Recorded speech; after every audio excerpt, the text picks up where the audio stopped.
Hi, I'm Kyle with PCE Investment Bankers. Today's topic is all about understanding the role financial forecasts play in ESOP transactions. We're going to get into what are financial forecasts and why you need to prepare them for an ESOP transaction. Financial forecasting is important for any business endeavor. The financial forecast should paint the picture of where your company is headed. To start, I'm going to get into some semantics here. It helps with understanding the difference between financial forecasts and projections. These two terms are often used interchangeably, but per the AICPA, a financial forecast is based on the responsible party's assumptions reflecting the conditions it expects to exist in the course of action it expects to take. So a forecast is your best estimate based entirely on current expectations. On the other hand, a financial projection presents one or more hypotheticals. If X, then Y. If we gain a new customer, expand to a new territory, lose a contract, commodity prices increase, our performance, meaning our revenue, profitability, or cash flow, will be Y. With that said, ESOP transactions rely on financial forecasts. A variety of assumptions will need to be made, but those assumptions will reflect your current strategy and performance expectations. Let's get into the why financial forecasts are important for ESOPs.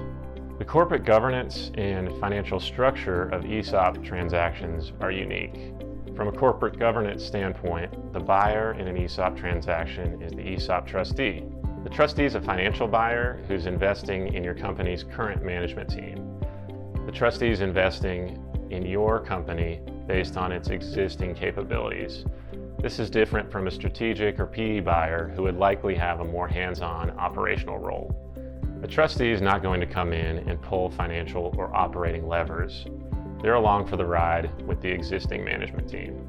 As a financial buyer, the trustee's role is to ensure the transaction is fair to the ESOP. The ESOP can pay no more than fair market value for its stock purchase. To meet this standard, the trustee will perform a valuation analysis.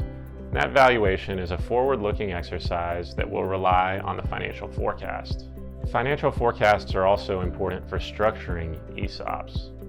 When structuring an ESOP, we consider many different things, such as future participant benefit levels, the ability of your company to service debt, and the level of returns to selling shareholders. Each of these components is based on your forecast. Having a well-prepared forecast is going to provide comfort to all of the parties entering an ESOP transaction. Best practices for ESOP forecasts are to provide a 3-statement forecast.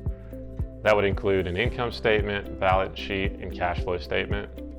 Most people think primarily of an income statement or P&L when preparing a forecast. And while the P&L is important, providing a projected balance sheet and cash flow statement will help all parties understand the capital needs of your business going forward. The standard forecast period for ESOP transactions is 5 years. I do get a lot of pushback from business owners about projecting out that far. It seems like a long period, and we're not asking for you to have a crystal ball. We're just asking for your best estimate of where the business is headed.